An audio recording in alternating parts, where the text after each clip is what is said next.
Harvard professor Shoshana Zuboff is sometimes called the Karl Marx of our time. Her monumental book, The Age of Surveillance Capitalism, exposed the dubious mechanisms of our digital economy. According to Zuboff, our personal and private experiences have been hijacked by Silicon Valley and used as the raw material for extremely profitable digital products. The term surveillance capitalism is not an arbitrary term. Why surveillance? Because it must be operations that are engineered as undetectable, indecipherable, cloaked in rhetoric that aims to misdirect, obfuscate, and just downright bamboozle all of us, all the time. Connecting them. Don't be evil. Connecting them. Humanity. Don't be evil. Humanity. Humanity. It's about empowerment of the individual. The future is private. What really happens with your Facebook photos? Why are there hidden microphones in Google Nest? And Pokemon Go exposed as child molesters? In this episode of Backlight, Shoshana Zuboff reveals how Silicon Valley deceives us so well.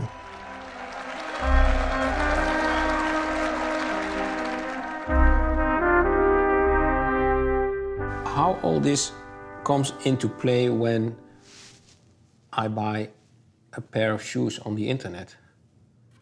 Well, you know, some people will say to me, but Professor Zuboff, I like those targeted ads. They're so useful, or I enjoy personalized services. Sometimes people will say, you know, I have nothing to hide, so I don't care what they take. Each one of these statements is a profound misconception of what's really going on. We think that the only personal information they have about us is what we've given them. And we think we can exert some control over what we give them. And therefore, we think that our calculation, our trade-off here, is something that is somehow under our control, that we understand it.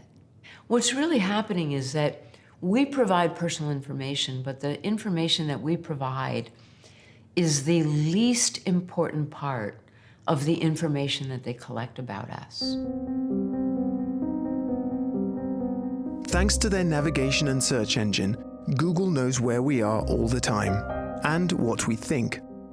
Facebook knows our hobbies, preferences, and friends, because they retrieve a lot of information from the digital traces we leave behind unwittingly.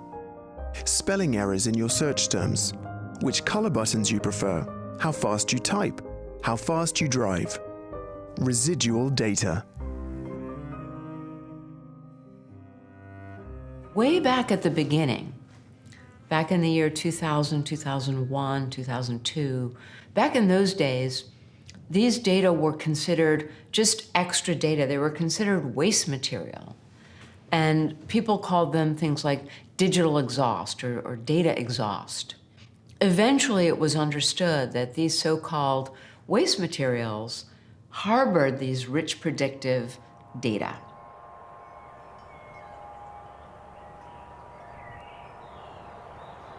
The search information we retain, we do for quality purposes. So for example, the Google spell checker, our Did You Mean feature that appears on Google, has been built using long periods of data around, you know, someone issuing a query and then issuing another corrected query right after that, and us learning those corrections. And it actually takes more than 30 days worth of data to build the world-class spell corrector that we have.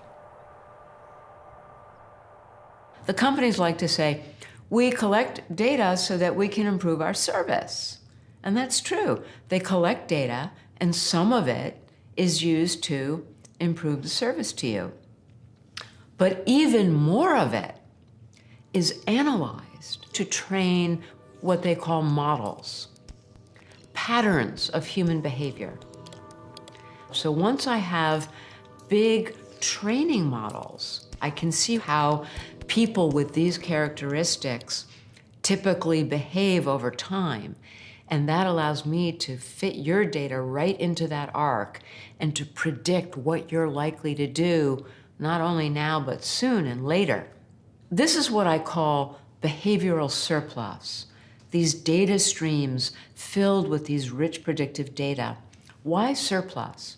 Because right from the start, these were more data than was required to improve products and services. Once you have the behavioral surplus, the comprehensive behavioral data of hundreds of millions of people, you can start predicting the preferences of specific groups. Think popular shoes for male managers, or the preferred restaurant of a group of people sharing the same zip code. Maybe they do a prediction of where I have dinner tonight, or how can I imagine what they will predict about me?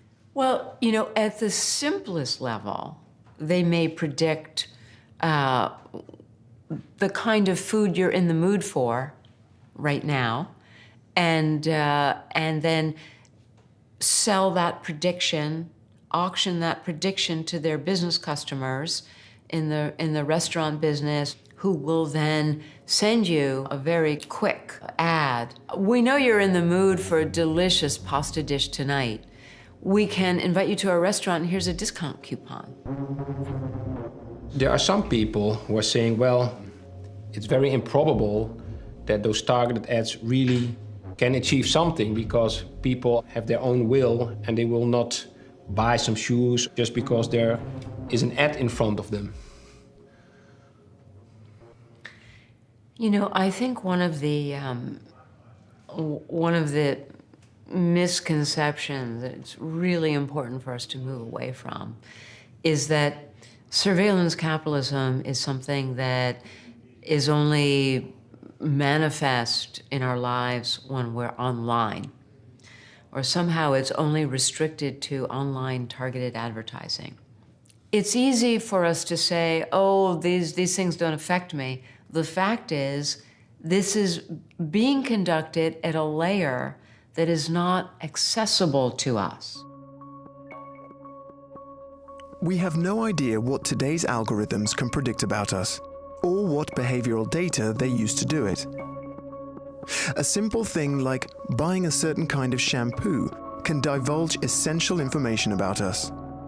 For example, the New York Times reported a case of a supermarket chain that knew a girl was pregnant even before she did, or was prepared to share the news. The market's algorithms discovered that the girl switched from fragrant shampoos to more neutral-smelling products. Since the olfactory sensors of pregnant women become stronger, the market algorithm assumed this girl must be pregnant. Her father didn't know, until he was repeatedly sent special offers for baby products. Thanks to the analysis of trillions of terabytes of behavioral data that we unwittingly leave around the digital domain, big tech sometimes knows us better than we know ourselves. They can predict things like our personality, our emotions, our sexual orientation, our political orientation, a whole range of things that we never, ever intended to disclose. The predictive value that big tech can glean from residual data is huge. The family photos we post on our Facebook pages contain residual data from which vast amounts of valuable knowledge can be distilled.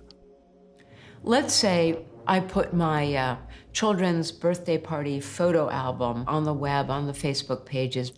What we don't understand is that the most important thing there are not the photos per se. It's the predictive signals that these companies can lift from the photos. It's not just my face, but it's allowing them to have the face so that they can analyze the hundreds of muscles in my face. Uploading innocent snapshots on your Facebook page can have unforeseen consequences. Our faces, for example, are used to train algorithms to recognize facial features. And we have absolutely no idea what that facial recognition software is used for. These data streams with these rich predictive signals are fed into the new factories, the computational factories, analyzed for predictions of human behavior, and these predictions are then sold. Who are they sold to? They're not sold to us. We are not the customers. They're sold to businesses, to business customers who want to maximize our value to their business, whatever it may be. They use information from our faces, which we've given billions and billions of photos to Facebook to train models for facial recognition. Those models are then sold to military operations, some of them in China. And those Chinese operations do many things, including imprisoning the Uyghur, a subset of the Uyghur Muslim population in China, in what is rightly regarded as an open-air prison, where they actually don't have to have people behind bars because they track and follow them constantly through facial recognition. The knowledge obtained from our residual data can be sold to anyone. Facial recognition software, for instance, might be sold to a Chinese company that supports the oppression of the Uyghurs in China, or that helps track down advocates of democracy in Hong Kong. That way, our precious family photos might be used by Facebook to facilitate authoritarian regimes. And our privacy is guaranteed. Because it's not our faces that are sold, it's the residual data scraped off them.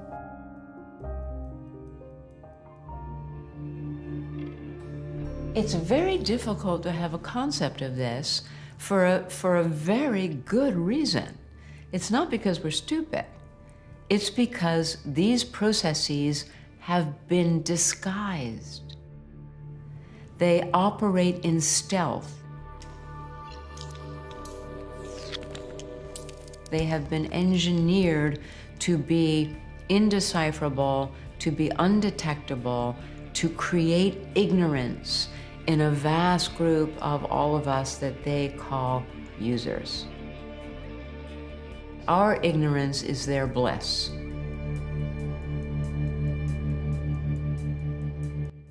There are some things that have broken through into the public view that we do know about. So let's talk about Facebook's massive scale contagion experiments.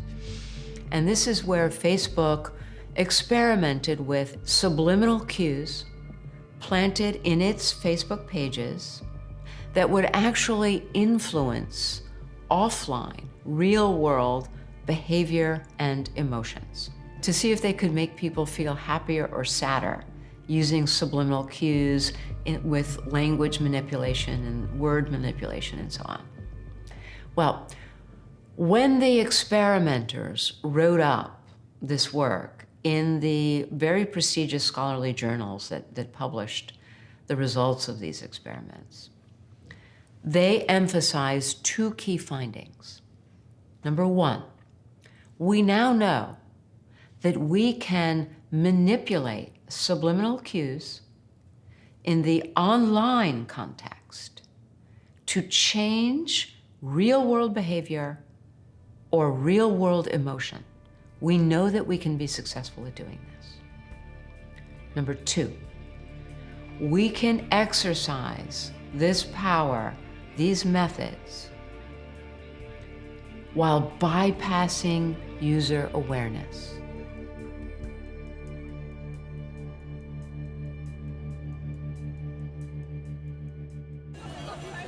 Een grote groep Pokémon Go-spelers heeft met elkaar afgesproken in Leeuwarden. Samen gaan ze de stad door om zoveel mogelijk Pokémon te vangen. Alleen in Nederland al spelen ruim 1,3 miljoen mensen het spel. A very interesting experiment occurs in the guise of an augmented reality game called Pokémon Go. In het spel loop je rond in de echte wereld. Op allerlei plekken zitten Pokémon verstopt. Je moet er dus naartoe gaan om ze te verzamelen. What are we not seeing when Pokemon Go is introduced in our country? It's important to understand that Pokemon Go is an augmented reality game that was incubated, developed inside Google for many years. Google being the first pioneer of surveillance capitalism, the inventor of surveillance capitalism. It was invented, Pokemon Go was invented in Google, incubated there for many years, developed there, led by a man named John Hanke. And John Hanke invented an operation called Keyhole, which was invested in by the CIA and later purchased by Google and called Google Earth. Google Earth was a CIA startup initially? Yes, Google Earth was something called Keyhole, and it was a CIA-invested startup. So it's important to understand that Pokemon Go was not some happy little game that just got launched into the world by a toy company or something. When they decided to bring Pokemon Go to the public, they didn't want to bring it as a Google game. They brought it to market as Niantic Labs, which no one had ever heard of. Just a cool startup with this cool game. So now we have this Google augmented reality game, and it turns out that the big game that is on top of the little game that the children are playing is a game that precisely emulates the logic of surveillance capitalism. So in surveillance capitalism, in the original version online, we predict the click-through rate, and we sell the click-through rate to the advertiser, who pays to get clicks on their website, clicking through ultimately to the buy button. That's what they're hoping for. Now, in the real world, business customers paid Niantic Labs, the Pokemon Go company, paid Niantic Labs not for click-through, but for the real-world equivalent of click-through, which is called footfall. To actually get real bodies with their real feet into real business establishments so that their feet would go fall, fall, fall, fall, tap, tap, tap across the store or across the restaurant or across the bar in order to buy something. So I could order by Niantic Labs a Pokemon in my ice cream parlor, for instance. All of these establishments, they're buying what are called, here's the term, lure modules. Modules like a gym that lure people to you. Not so that they will come and be happy, but so they will come and spend money in your shop or your restaurant. Starbucks, McDonald's, everybody was making money. Everybody was making money. Niantic Labs was making money, and all these businesses were making money. And the people playing the game had no idea. So they used the rewards and punishment of the game to herd you through the city to the places that were paying for your body. This was the game of Pokemon Go. This was the real game, the shadow game, getting you into a place where we have predicted that you will be, so that our predictions are worth more. If I can guarantee you're actually going to be there, my prediction that you're going to be there is worth a lot more. Economies of action are how I guarantee that.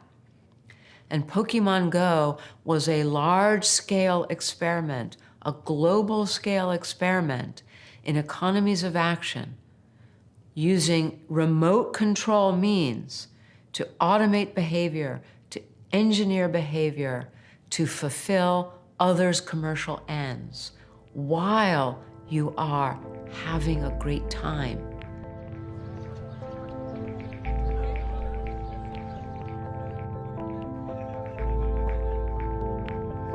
You are intended to be in the feeling of being served.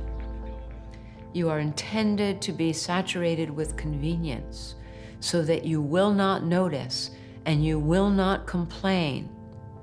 And all of this shadow operation will remain hidden because you will not ask questions, because you're so busy being entertained.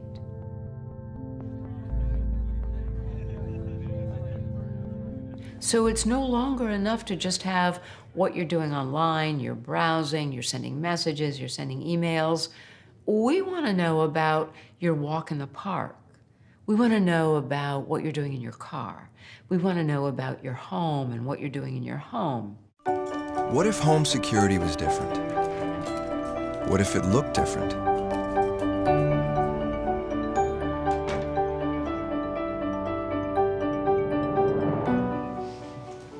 Well, it's a beautiful system. Some bright engineering-oriented person discovered that the Nest security system has a microphone built into it. That microphone does not figure in any schematic. When you buy the security system and it has the piece of paper that you unfold and the schematic, or you go online to learn about it and there's a schematic, it does not show a microphone. It does not discuss a microphone. Now, why would you have a microphone there? Well, remember, what is our business? Our business depends upon extraction of behavioral surplus, scale, scope, and action. So, what better device to extract behavioral surplus, especially new forms, voices, conversations, what you're watching on television, what music you're listening to, who's coming in and out of your house, whether or not you're shouting at each other over the breakfast table. All of this has tremendous predictive value. Voices are what everybody's after, just like they're after faces. So now this becomes public. There's a, hey, Google, what's up with this microphone in your security system? What does Google say? Oops, so sorry. Oh, we didn't even know there was a microphone there. Oh, sorry. Why? Somebody put that microphone there, but we never intended to use it. This is their business. To obfuscate, to misdirect, to engineer our ignorance with mechanisms and methods that are undetectable and indecipherable. And if they confront you, deny it. Deny it for as long as possible until they habituate. If there's some element that fails to get habituated, then create an adaptation. All right, we'll make sure all those microphones are somehow shut off so that they can't be used. And then wait a minute, and when no one is looking, redirect it. So there will be a microphone in something else. There will be a microphone in the, in the home device or in the music player or whatever it might be. It will be back. What are you doing? What do you have in here? What if the measure of it working, All right, guys, here we go. Daddy, was that you never had to think about it? There's two legal scholars, and they're at the University of London, and they analyze the privacy policy, how we give our consent to these devices, right? So they analyze these documents for one Nest thermostat. What happens is the thermostat collects data, it sends those data to third parties, and those third parties send data to third parties ad infinitum, an infinite regress, where your data is going goodness knows where. And no company takes responsibility for what the third parties that it's sending your data to may do with your data. Nest will say, if you don't want us to take your data and you don't want us to send it on to third parties, that's okay, but be aware that without your data, we will stop supporting the functionality of your thermostat. We will stop upgrading the software. Be aware that the smoke detector may no longer work. Be aware that the pipes in your home may freeze. So now the functionality of the device is held hostage to your agreeing to the privacy contract. And they say, by the way, even if you agree and we maintain the functionality, we're sending it to these other third parties and they're going to use it the way they choose, and we take no responsibility for what they do with it. All right, so now these two scholars do an analysis of one Nest thermostat, and what they conclude is that given these arrangements, any self-respecting consumer, anyone who's even a little bit vigilant about their consumption habits, should review a minimum of 1,000 privacy contracts in order to install just one single Nest thermostat in your home. You have 3 minutes to exit. What if it gave you time? And what you really need from home security? A sense of security. So they start extracting data at scale. First, it's everything you do online, and then pretty soon they need more data, but then they also discover that we need varieties of data. It's not just volume, but it's different qualities of data.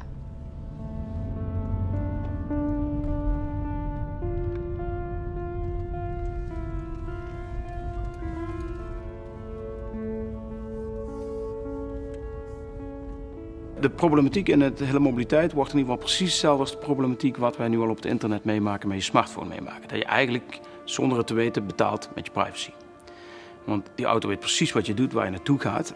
Er zitten 15 camera's op een beetje moderne auto dadelijk. En ja, als jij toegang hebt tot 1% van alle auto's, dan weet jij alles wat er op de wereld gebeurt.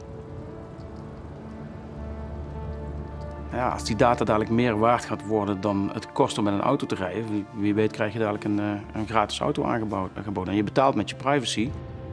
Net als met al die gratis diensten die je van Google krijgt, gaat het daar misschien ook met het autorijden worden.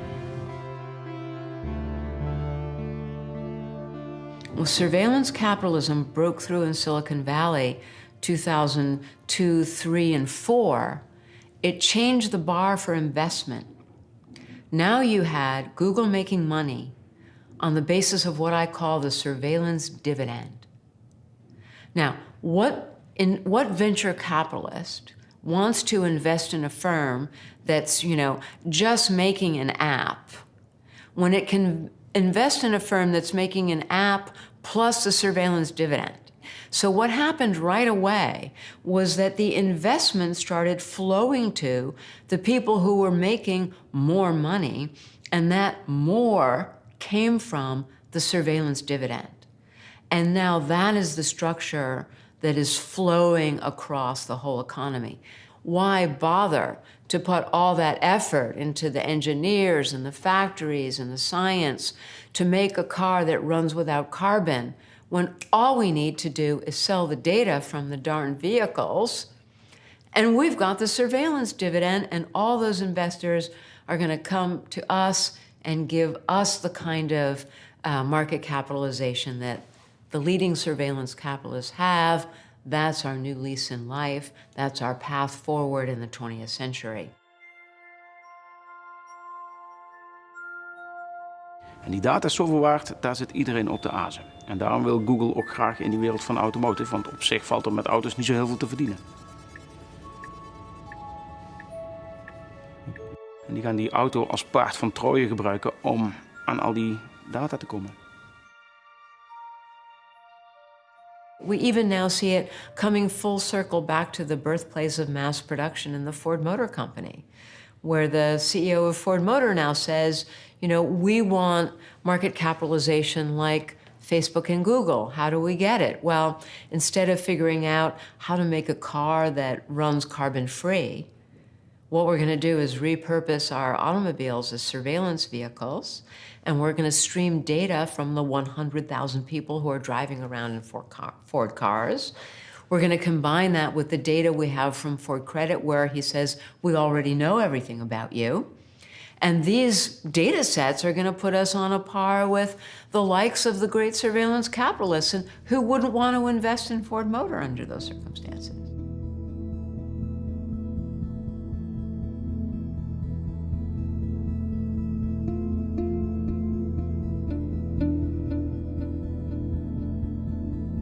The primary economy, what we perceive as primary economy, build a nice car, grow some nice food, build a house, means zilch in this surveillance economy. So this began with Android. Once Google acquired the ability to make the Android phone, there were a lot of people in Google who said, oh, this is fantastic. Now we have a phone like Apple, and we can sell a phone and we can make a great margin on that phone. And that margin is going to fund our profits, and this is going to make us really rich. But the wiser heads in Google prevailed. The people who already understood surveillance capitalism prevailed. And they said just the opposite. We want the phone and everything associated with the phone to be as cheap as possible. In fact, if we can get the price to zero, that's even better. We want everybody to have a phone, because the more they have the phone and the more they spend time on the phone, the more data we get from them. The more behavioral surplus streams into our supply chains. So if we can give it away, we're going to give it away. Google's free mobile operating system, Android, means Google holds the key to almost 90% of the world's smartphones. In order to obtain as much data as possible from all these cell phones, Google experimented with network balloons in those parts of the world where mobile internet is not available. Facebook, not to be outdone, flew network drones over growing markets and offered free internet in combination with the Facebook app. And connecting them represents one of the greatest opportunities available to humanity today. Hi, Mark. Why are you showing so much interest in India? Answer honestly. Our mission is to give everyone in the world the power to share what's important to them and to connect every person in the world. Aware of the potential dangers of American data robbery, India politely declined the offer and made do without Zuckerberg's generosity. In other parts of the world, Facebook's true intentions are becoming clearer every day. But we need whistleblowers for that. Facebook is happy to take our data, but not prepared to share information on how the company works. So this is a document written by Facebook executives in Australia, and what they told their business customers there was that we have so much data about 6.6 million Australian young adults and teenagers. As a result of that, we can predict mood shifts. We can predict when they feel stressed, fatigued, anxious, inferior, frightened. All of these kinds of very personal feelings. And we can alert you the exact moment when they are most likely to need a confidence boost. Let's say there's a young person who's contemplating a date over the weekend, and it's now Thursday night, and their anxiety is peaking, and they need a confidence boost. If you send them an ad for a sexy black leather jacket, send it right now, offer free delivery, tell them you'll have it at their door by the time they wake up in the morning, give them a discount coupon, right? You're gonna sell that black leather jacket. Do it now, and we can tell you the exact moment when they are at peak vulnerability. That is real. That's happening. And if you don't believe me, all you have to do is just pivot a few degrees to something that happened in 2018. And what is that? That came from yet another whistleblower. His name was Chris Wiley. And he told us about Cambridge Analytica. Chris Wiley, a former employee of the British company Cambridge Analytica, sounded the alarm about the methods used by this political marketing business. Cambridge Analytica used the Facebook data of more than 80 million Americans to analyze the best ways of manipulating American voters.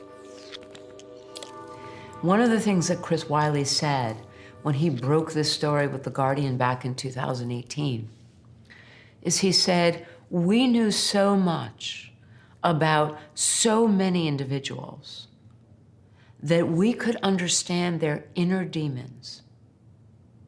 And we could figure out how to target those demons, how to target their fear, how to target their anger, how to target their paranoia. And with those targets, we could trigger those emotions.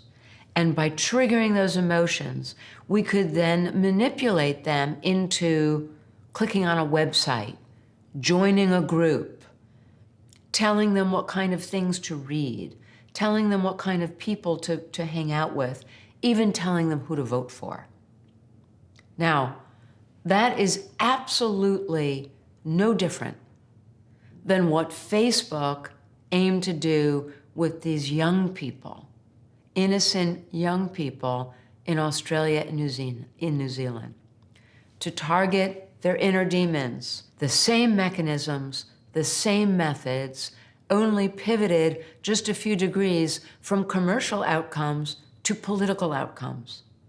Cambridge Analytica was nothing but a parasite on a huge host, and that host is surveillance capitalism.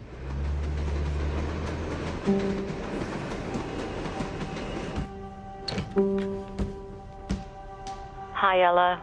Hope you're settling in okay. You know how I always say, everything you need is already within you? The truth is, there's only so much you can do by yourself. Welcome to the office. We all need people to get where we're going. Ask yourself who you're going to do it with.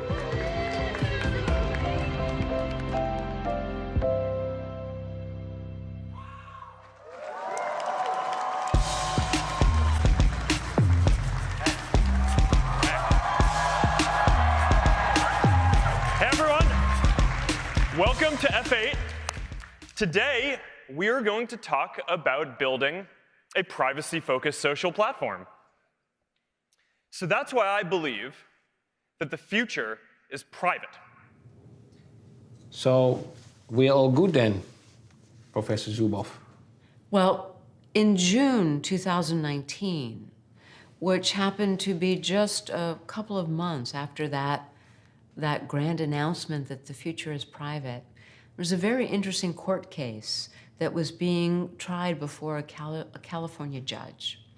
And this court case was a class action suit brought by individuals who were demanding from Facebook. They wanted to have the data that Facebook had made available to Cambridge Analytica to see if they had been targeted and manipulated by Cambridge Analytica. And this had come to a head in a California court. The Facebook counsel who argued this case stood in front of the judge and said that any Facebook user gets on the platform and typically is sharing information with 100 or more people in their network. Once you've done that, you have no expectation of privacy that would make you legitimately able to claim any kind of privacy right in a suit like this or any other kind of privacy-oriented suit. And so here we have, again, the public operation and the shadow operation. What's happening backstage is a lawyer standing in front of a judge saying, no Facebook user has any legitimate expectation of privacy. This is the next chapter for our services.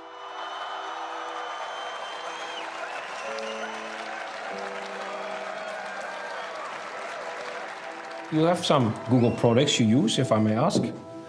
No. How do you survive? Perfectly well.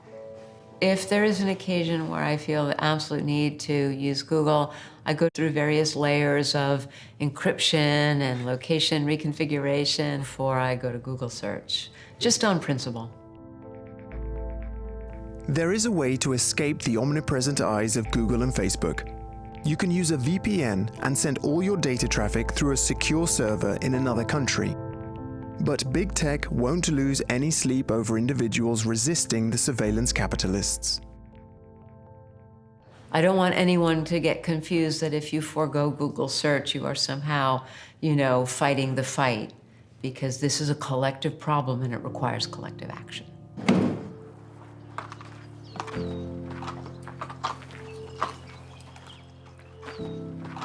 With us Amish, we are dependent on public transportation for any distance. And local travel, we do it in our slow way. And I think the horse and buggy slows us down and really helps the overall value that we're trying to create and preserve and not get carried away.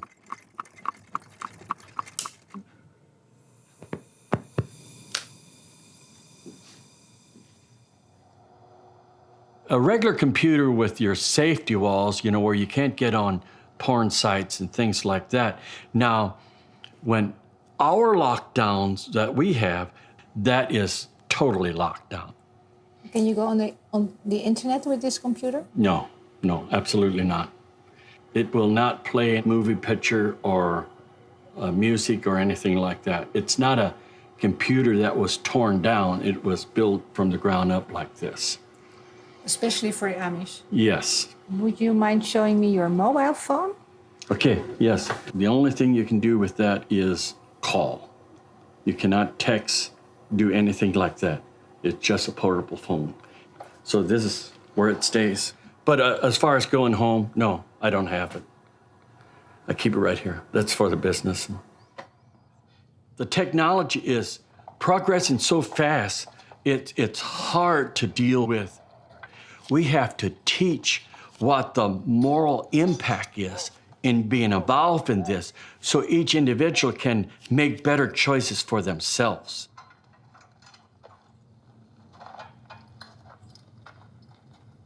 We use technology as long as we use it and it doesn't get to the point where it uses us and controls us.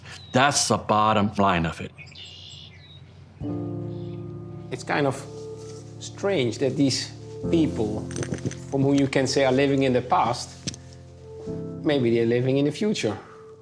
It was just a minute ago that we didn't have many of these tools, and we were fine.